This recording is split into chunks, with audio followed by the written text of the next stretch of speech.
So welcome. Good morning. Okay. Is this on? Okay. See, normally what happens is I start talking, all of a sudden, blam, this thing comes on, and there we are. But thank you for being here. Happy Mother's Day to everybody, the faces I am looking at, the faces I am looking at online. Thank you so much for being here. There it goes. It happened. Okay, perfect. Anyway, thank you so much for being here on this beautiful May 8th, this lovely Mother's Day, wherever you are or whenever you are seeing this. I'm happy to be here in person for those who are here. I want to thank, again, all the folks who make it possible for us to be in person. I'm so thrilled to have our own Tom Olson on keyboards. Yay. Many thanks to Michael Roussel for setting up all the techno wizardry. Very glad. And to Tim Rainey for setting up the space, for bringing the snacks. I know you guys can't see it if you're online, but we have a row of chairs, and folks are sitting in the chairs, and then there's tables behind them where they can have fellowship. So I'm sure during the service, folks are going to migrate back and start eating donuts. But anyway, again, welcome on this beautiful Mother's Day. So we have a talk today on mothers and magic. We have some fabulous music by Tom Olson, and I'm also going to tell you a little bit about what our kids are doing, which is way fun. And we're going to have the opportunity to pray together and just be together as the beloved community that we are. So as we get started, let's just take a minute and bring our awareness to this moment, to this opportunity, just to this time together. So just take a breath. There are so many thoughts just zooming around in our minds all the time. Sometimes it's hard to bring our awareness and our focus to this present moment, which is where our life is, this irreplaceable moment. So just take a breath and be willing to join us in this time together, this opportunity to awaken and grow and celebrate and simply be together. We are so grateful. So what I'd like to do is open with a Mother's Day prayer. It's entitled To the Moms Who Are, and it's by Hannah Carden, who is the pastor at Elston Avenue United Methodist Church. So I found this poem and I just love it, so I invite you to listen to this opening prayer. To the moms who are struggling, to those filled with incandescent joy, to the moms who are remembering children who have died and pregnancies that miscarried, to the moms who decided other parents were the best choice for their babies, to the moms who adopted those kids and loved them fierce, to those experiencing frustration or desperation in infertility, to those who knew they never wanted kids and the ways they have contributed to our shared world, to those who mothered colleagues, mentees, neighborhood kids, and anyone who needed it, to those remembering moms no longer with us, to those moving forward from moms who did not show love or hurt those they should have cared for. Today is a day to honor the unyielding love and care for others we call motherhood, wherever we have found it and in whatever ways we have found to cultivate it within ourselves. And so it is. You know, it's funny, there are so many ways that so many of us act as mothers, whether we are actual parents or whether we're not, just whether we share that life-giving energy with others in the many, many ways that so many of us do that. And that's the energy we honor today. We also celebrate mothers and grandmothers and stepmothers, and as I said, all those who share that mothering energy with others in a time when our world so desperately needs that mothering and that sustaining and that loving energy. So, as I was thinking about this topic of Mother's Day, you know, it's always nice to give a little Mother's Day talk, and I was thinking about what I was going to say on this Mother's Day, and it's funny the way your mind works. I thought back to our old One World choir. I know some of you remember, it was way fun. I was in the choir, which tells you its admission standards were amazingly low, but it was way fun. It was led by Debbie Schroet, our first music minister, And it was a lot of fun. She did a fabulous job doing it. So you ask, what does our former choir have to do with Mother's Day? There is a link, and let me tell you what it is. When I was in the choir, I was an alto. Okay, so what does this mean? It means that I did, for those who know anything about music, which is, I'm now telling you everything I know about music, which means that I didn't get to sing the melody because I was an alto. We usually sang the harmony. That was a problem for me because I can't read music. And I also couldn't hear the harmony. It was, I don't even know what I was doing in this choir, but I couldn't hear it. And when we lined up, I stood next to, you remember her, Kathy Freeze, right? Kathy Freeze is a wonderfully musically talented person, and she's a wonderful singer. So I would say, Kathy, I can't hear anything. I don't know what I'm supposed to be singing. She would look at me and she would say, just listen for it. It's there. Just listen for it. You can hear it. And I tried, but I couldn't get past the melody. There was just so much melody. I couldn't get past it to hear the harmony.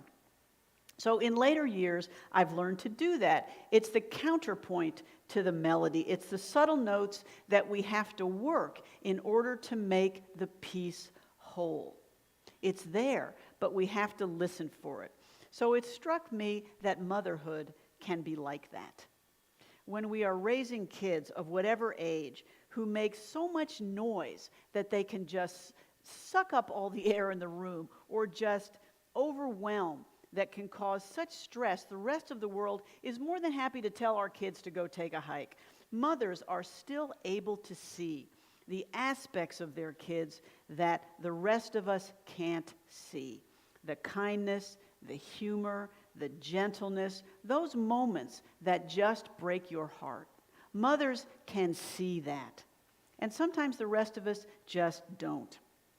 Mothers see the whole picture. And with unconditional love, they are able to look past the stuff that everybody else focuses on. They see what is priceless, what is human, what is fragile, what is beloved. They continue to love, even when it's not easy. These days, we are all called on to exercise that love, which is not easy. And how do we know that? All we have to do is turn on the news. We are all called to exercise that love that is not easy. So when I considered the history of this holiday, I realized, fortunately, it was not meant to celebrate what is easy.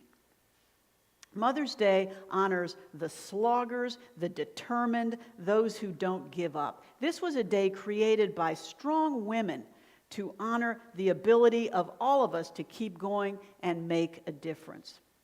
So let me tell you what I mean. The first mention of any day commemorating mothers in the U.S. was in, does anybody have an idea? You know I asked you questions during this talk. Was in 1858 at the instigation of, hang on 2 seconds, I think we're having somebody kind of come in that back door. Tim, can you jump up and see? Thank you. Okay, this is great. We are a welcoming place, except you cannot get in our door. So, okay, we're going to fix it.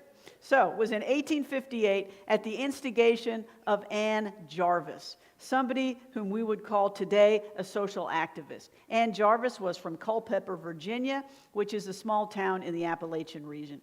She looked around and she realized, hey Mutu, she looked around and she realized the huge health problems brought about by poor sanitation and infection, especially with regard to young children. She herself had 11 children, only 4 of whom survived to adulthood. And that was not unusual. That was just the way it was. So she sought to create a mother's work day as a day in which mothers could work for better sanitation and disease prevention in an effort to prevent the high mortality rate that affected young children back then. Then, after the Civil War started, she also worked to improve sanitary conditions in both Union and Confederate camps, which was quite amazing, working in both of them. The conditions were such that in that war, more men died from disease and infection than died from wounds in battle. After the war, Anne Jarvis saw another need for healing, and she shifted her focus to work for reconciliation between Union and Confederate forces. Despite significant personal risk, she staged in 1868 a Women's Friendship Day at the local courthouse for soldiers of both sides and their families. That was a pretty risky thing to do back then. Some of the women wore blue, some of them wore gray, just to show that the two formerly warring sides should come together. So what was her goal? Her goal was to remind them that they looked toward a shared future, and it was time for these rivalries to end. Just imagine if we could all take a break right now from the divisiveness that just surrounds us and that creates such a toxic atmosphere, and remind ourselves that we are all heading toward a shared future, even if we don't want to believe it, even if we don't see it. One of my favorite shows that my wife and I like to watch is West Wing. Some of you may know West Wing. It was many years ago, but it's a great show. Okay, so in West Wing, the Democrats are in the White House, the Republicans have Congress, there's, rancor and division and all sorts of things. And the Democratic president is trying to appoint a Republican to a post in his administration. And his chief of staff is not for this. He says, having the White House means you get to appoint who you like. And the Democratic president says, well, half of our country is Republicans. It might be nice if we had one or two of them in the administration. And the guy says, why? The chief of staff says, why? They may all just move to Vancouver. And the president says, I don't think so. So as we look to today, I think it's very unlikely that all those with whom we disagree are going to up and move to Vancouver. We're here. We have a shared future, and we are heading toward it together. So Ann Jarvis greatly influenced the 19th century prominent American abolitionist, social activist, and poet Julia Ward Howe. You may remember her as the author of the Battle Hymn of the Republic. Julia Ward Howe was also greatly affected by the carnage and the violence and the death in the Civil War and also the Franco-Prussian War. Using the example of Ann Jarvis, she decided to call upon the strengths of motherhood to find an end to this carnage, an end to war itself. This is so funny. We think of Mother's Day as a day we say, Happy Mother's Day, we pass out roses. Here are the original proponents of Mother's Day saying, the heck with the roses, we're going to stop war. We're going to stop people killing each other. We are going to create a world of peace and equity and justice, and we're going to do it using the power of motherhood. Howe saw mothers as change agents, perhaps the group in society with the greatest investment in protecting our sons and our daughters and our posterity. Mothers have a stake. And I know all the mothers who are listening to me and all the fathers, a parent, we know that. We have a stake in what is to come. She believed in and she called upon that steely backbone of mothers, women powered by love who will stop at nothing to keep their families safe. She believed that same energy could be writ large to make our community safe, to make our world a better place. In 1870, she wrote her Mother's Day Proclamation, a call to action asking all mothers to leave their homes just one day a year to work for peace and reconciliation. This is what she wrote.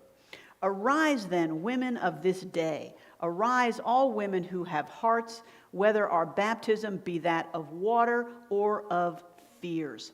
Our sons shall not be taken from us to unlearn all that we have been able to teach them of charity, mercy, and patience. We women of one country will be too tender of those of another country to allow our sons to be trained to injure theirs. From the bosom of the devastated earth, a voice goes up with our own. It says, disarm, disarm. The sword of murder is not the balance of justice. She went on to ask for a Congress of Women to meet to promote the alliance of the different nationalities, the amicable settlement of international questions, the great and general interests of peace. No small thing. This woman had a large agenda. The day she envisioned was to be called a Mother's Day for Peace, to be held on a Sunday in June. Indeed, this day was celebrated in certain communities for the next 30 years. So it was the efforts of these two women that reflect the true beginning of Mother's Day. As you can see, it's not a holiday for the faint-hearted.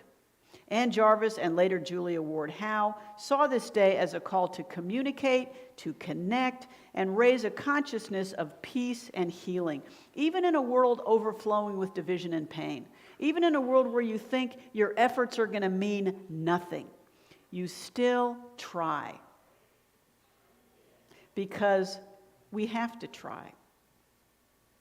The vision was of mothers worldwide who would work for peace, for health, for human dignity, for reconciliation, who would bring this energy, hey Nick, who would bring this energy to solve the distressing problems of the world around them. They invited all of us to see past. You can sit anywhere, buddy. Sorry, my son just came in. And when Nick comes into a room, it makes a difference. Absolutely. All right, buddy. Okay. The vision she had, the vision these two women had, was of mothers worldwide who would work for peace, for health, for dignity, for reconciliation, who would bring this energy to solving the distressing problems that surround us. They invited all of us, as I said, to see past what first grabs our attention, what first makes us mad, what first just pisses us off about the other person, and look to our shared humanity. So this is the strength I celebrate, and it's shared by change agents of both genders, not just mothers.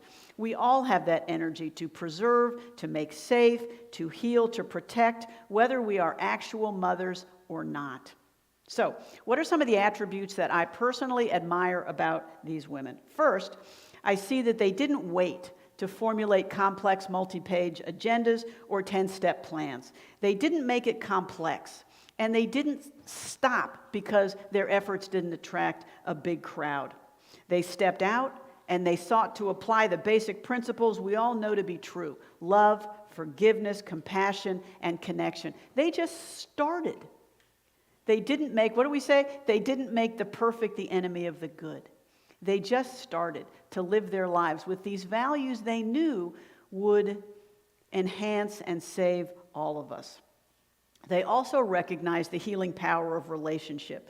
They brought people together, and they recognized the power that just arises when we come together in pursuit of a shared vision. We are not beings who do well when we are left alone. We are made to connect, to gain support and strength from each other. Ideally, the first person we do that with is a parent, and it's there we learn that we can love, and that whatever we do, we are lovable. I saw this great I go off on these tangents. I saw this great Reader's Digest cartoon once. This mother is coming down a hallway, and this little boy is drawing all over the wall. And he knows he's about to just get busted.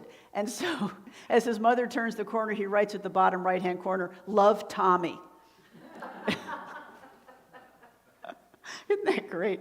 What can you do? I know, seriously, what can you do in a circumstance like that? So we learn that we can love, and whatever we do, we remain lovable. That lesson may get shaken over time, but hopefully we maintain the capacity to seek out relationship, knowing that it only strengthens us and deepens us. We make our world a better place by taking that energy of relationship, that energy of connection we learned early on, and we share it with others as we move past our initial group of family into the larger community. Now, more than ever, in this time and this place, our families, our communities need us to be brave, reaching out to each other, whether they're in our tribe or not. That's such a popular word these days, whether they look like us, believe like us, speak like us, vote like us. Now is the time we need to reach out to others. How much do we see our social fabric fraying? How much do we experience the stress of that on us individually and us collectively? Just in the past couple weeks, I know I was talking to my sister who's sitting out there, and we were walking along, walking our dogs, and we were saying, things just feel off. Things just feel out of balance. I see you nodding your heads. What do we do to alleviate that? What do we do to address that? I think we take the steps I'm talking about. We just reach out and keep connecting with each other. Our challenges are not limited to this country. As we know, we got enough of them here, for God's sake, but they're also not limited to this country. As our world becomes more global, more interdependent, we see new challenges that we can confront only when humanity acts together. Climate change, allocation of food and water, poverty, immigration, the growing gap between rich and poor, war, armed conflicts. We need a consciousness of community that extends beyond our circle, that extends beyond our towns, our cities, our national borders. We need that energy of connection and caring our mothers taught us to apply to a circle ever wider than we ever could have imagined. And that's not easy. Sister Joan Chittister wrote, "Only love puts the human community back together again after our humanity has torn it apart." It's our humanity that has created the challenges facing us, and it's only our shared humanity that can restore us to wholeness. And we need to establish and maintain these connections in a new and different world where community, as I said, it no longer means the people from our same background, religion, culture, or nationality. We are part of the human community. It's so funny, even the Stoics knew that thousands of years ago. I think it was Epictetus who said, "Don't call me an Athenian, don't call me a Roman, call me a citizen of the world."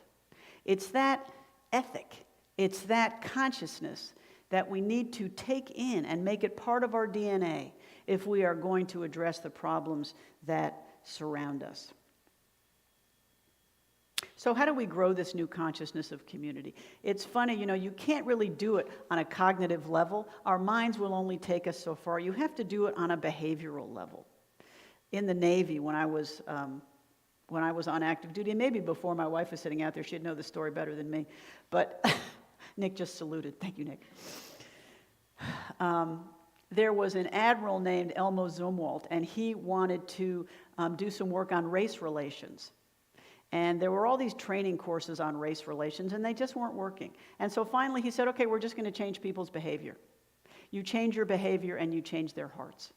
Because when people act a certain way, their hearts ultimately come to change, to conform to the way they are acting. So how do we make these new changes in consciousness? We simply reach out. We change our behavior. We change our habits. We simply reach out to those who may be different from us, those who don't believe like us, those who are outside the circles we typically inhabit. We reach out person to person in genuine caring and dialogue. We honor each other by listening and by learning, open to new experiences without judgment. We try to see each other clearly and remain open anyway. And sometimes we do it in person, and sometimes we do it online, because so much of our lives are online right now. And that's a challenge for us, because social media rewards anger clicks. I hate you, I like you, I love you. It's like, oh my God, it's instantaneous. It's a challenge to try to remain open and clear and non-judgmental until we actually know what the motivations are or what is going on with the people to whom we are responding. So United Church of Christ minister Adam Erickson, he tells the story of when he was in seminary. He had a very early morning class. The class would start, and there was always one guy who would come in 15 minutes late. He was always 15 minutes late. So what did Erickson do? He made up all these stories about why this guy was late. He was lazy. He slept in. He had been out partying all night, and he had to sober up. He was disruptive. The reasons were always negative. Don't we do that so often? When we just make stuff up about other people, it's just negative. So Erickson goes home, and he tells his wife about this guy who's always late, this lazy do-nothing. She looked him in the eye, and she said, "You have no idea why he arrives late. You have no idea why he arrives late." She was right. He had just been making it up. He had been filling in that gestalt with negatives that created a story for him, but he didn't realize he was choosing the story that he was making up, to make the other guy the bad guy, to make himself better. So instead of being in relationship with this guy, instead of trying to form a connection with this guy, he created a divide. He created resentment. He separated them. So he realized there was no basis for this, and even if there was, it did nothing but create hostility and space between them. It prevented him from simply loving this other person, and in his words, it poisoned his own soul. It's so insidious when we do this. What he learned was the freedom and the clarity that can come with unconditional love. And when I say unconditional love, I don't mean the formation of all these goopy emotions toward other people. I just mean acting, that's a great word, by the way. I just mean acting with clarity and grace and compassion toward others without filling in that space of judgment that we so frequently fill in. This unconditional love is not based on accomplishments or income or skin color or any metric we use to classify and define each other. It's totally unearned. Even better, there's nothing you can do to earn more of it, and there's nothing we can do to lose that which we have. The other word many use for unconditional love is what? Grace. It's the unconditional love that Spirit extends to us when we're doing well, when we're not. It's completely unearned. It's a gift. It is not a business transaction. It is not a quid pro quo. When we give that same love back, difficult as it often is, we are truly being the light that we came here to be. And this is why we have daily practices. Because you don't get up in the morning all of a sudden able to do this. I don't do it.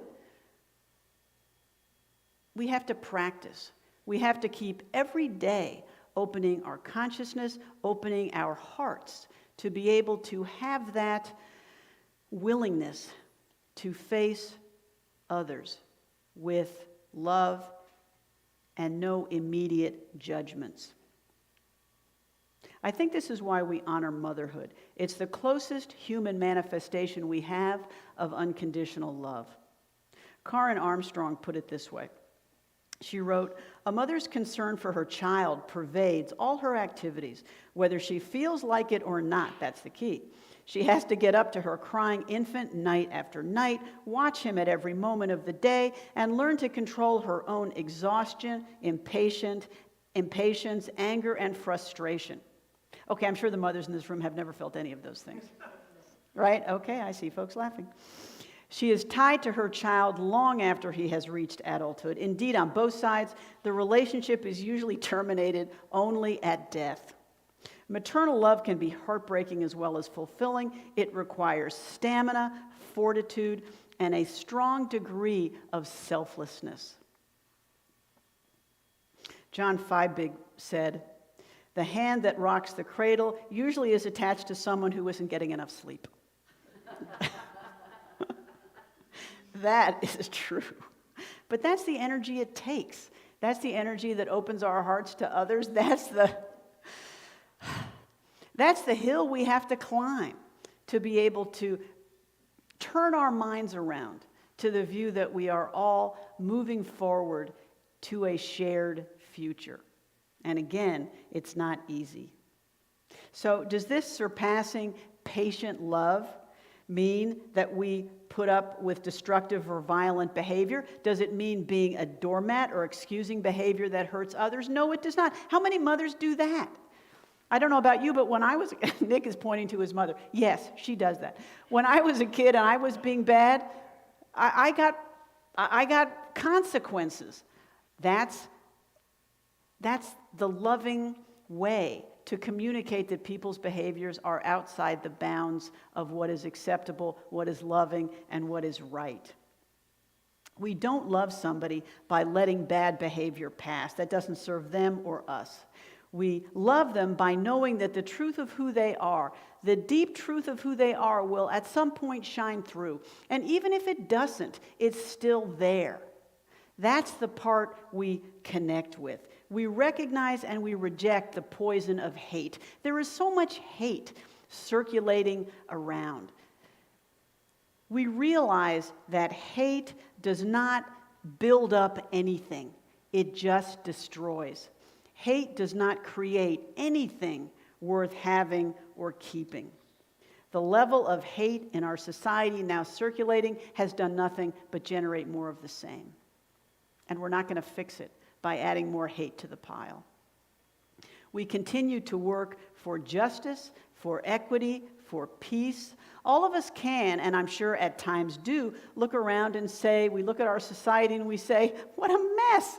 Do we forget it and walk away? No. Maybe some of us do, but we are invited not to. We take Dr. King's approach and we say the arc of the moral universe is long, but it bends toward justice.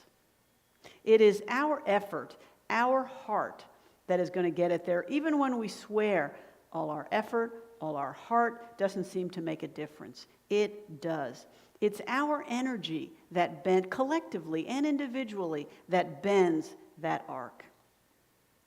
So in the spirit of the original Mother's Day for peace, started by those warriors who had a vision of a shared future, of humanity coming together, we dedicate ourselves to continue to work for that better world, for ourselves, certainly, but also for our kids, and there are millions of them.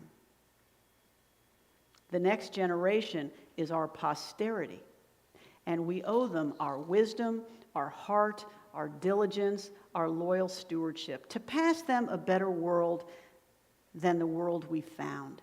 We continue to work for a world of peace and justice and compassion.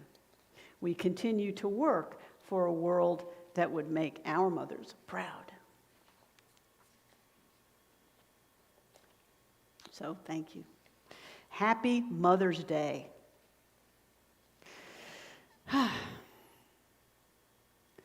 Excuse me one moment. Nick, are you raising your hand, buddy? Yes. Okay, Nick is telling us he is going to camp soon. This is so cool. All right. Yes, Nick, you are. Good job, buddy. You're going to have to tell us all about camp, okay? Wait. Yes. All right. So now what we're going to do is we have a minute just to sit together and pray together. We're going to have a short meditation as we move forward in our service. So what we're going to do is just take a minute, and as we did at the beginning, as we sit in this energy of love and community, just sit and take a breath. Whether you're here in this room, whether you're listening online, wherever you're seated, just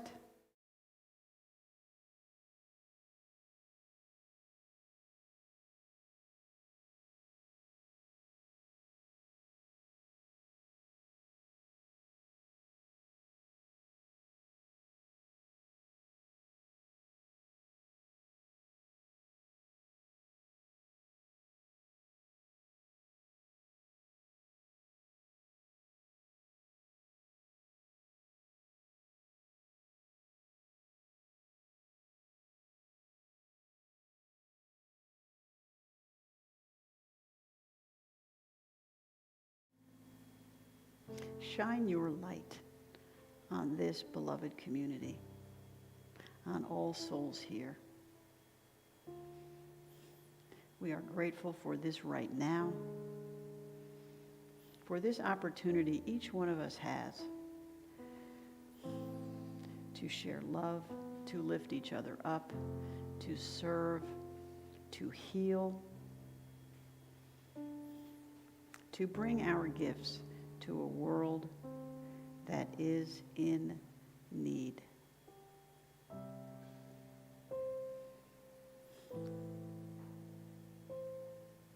We pray for strength to lift each other up as we move forward into this task. For humor, for joy, for resilience, for strength. And we are grateful knowing that we do not take this journey alone. And we widen the circle of our caring and our light to include all beings, to include all in our world, sending light and love to those who are in need, who suffer from want, from violence, from oppression, from hate, May all be uplifted and healed. May the energy of peace find a firmer foothold around our world, delivering those areas which suffer so much back to a place where all can live in peace and prosperity and opportunity and joy.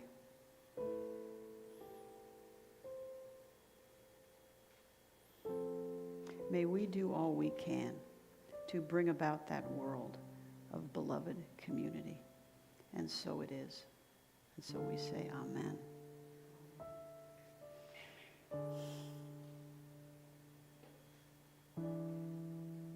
And so let's just take a few minutes and sit together in meditation. It's such a wonderful opportunity to be able to just sit in the silence, especially together, and just breathe and be and smile. Sitting in the stillness, listening to that still voice that speaks to each of us. That voice of love and connection and wholeness and peace. Breathing deeply in, all the way in.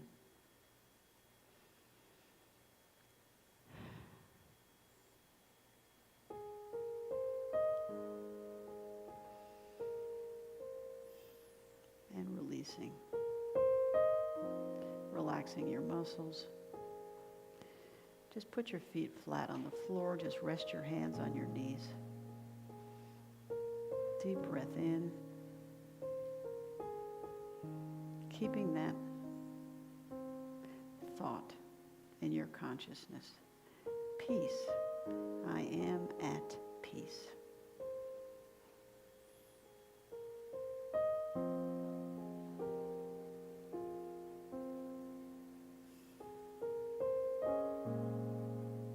Deep breath in. No work, no effort. Simply breathing and being.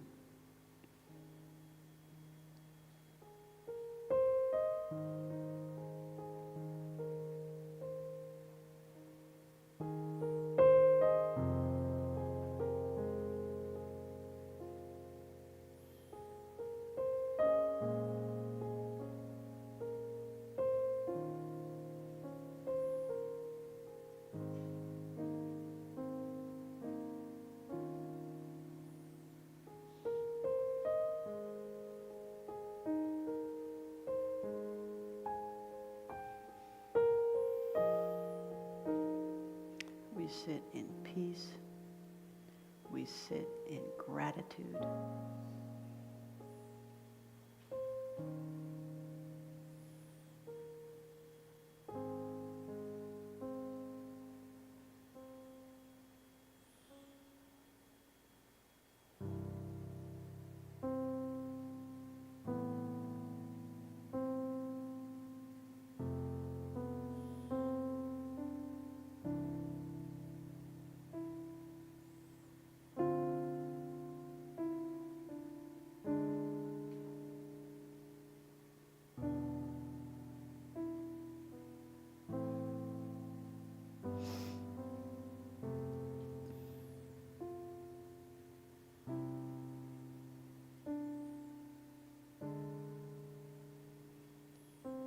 So bringing our awareness back.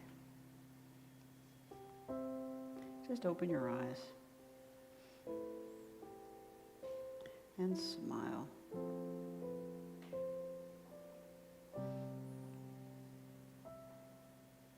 You know, it's funny being able to just, and we say this every morning in our morning meditation, which we have online, just the ability to sit and breathe. What a gift. It's a gift we can give each other or ourselves anytime during the day when your day gets away from you, which mine so often does. You can just sit and be still and breathe and just reconnect with that center and get yourself back into balance, back into that equanimity that helps us move through our days. So what I'd like to do now is give you some announcements. Okay, next week we are back to being online, and our speaker, another person I forgot to thank was Judy Tonesmeyer, who is doing such a fabulous job helping us find speakers from different traditions and just from different communities. And our speaker next week is Nazira Dawood. I met Nazira years ago when I went down to the Fulton County Commission and I did an interfaith benediction. They used to get ministers in to do different, benedictions at the beginning of the meeting, and I did an interfaith benediction. And Nazira Dawood at the time was chief of staff to John Eves, who was commissioner of the Fulton County Commission. And she has started an organization called Chai and Just Chat. And it is a podcast. It's a podcast, but it's an online discussion of issues of the day. And she's going to be joining us next week as our online speaker. And I got on the internet and I looked at some of the stuff that she had been talking about, and it's such a mix. One of the things that she got a panel to talk about was the importance of one's mother tongue, which is great. I want to go listen to that. She has one that's on the magic of pets. Okay, all of us with pets know the magic of pets. She has one on the power of storytelling. So it's all over the place. Fascinating, interesting subjects. So please join us next week, 11 o'clock online, Facebook and YouTube, for a talk by Nazira Dawood. We have our community circles on Wednesday at 7 o'clock. Please join us for that. Our morning meditation is every Monday through Friday at 10 o'clock. That's a Zoom event if you want to join us for that.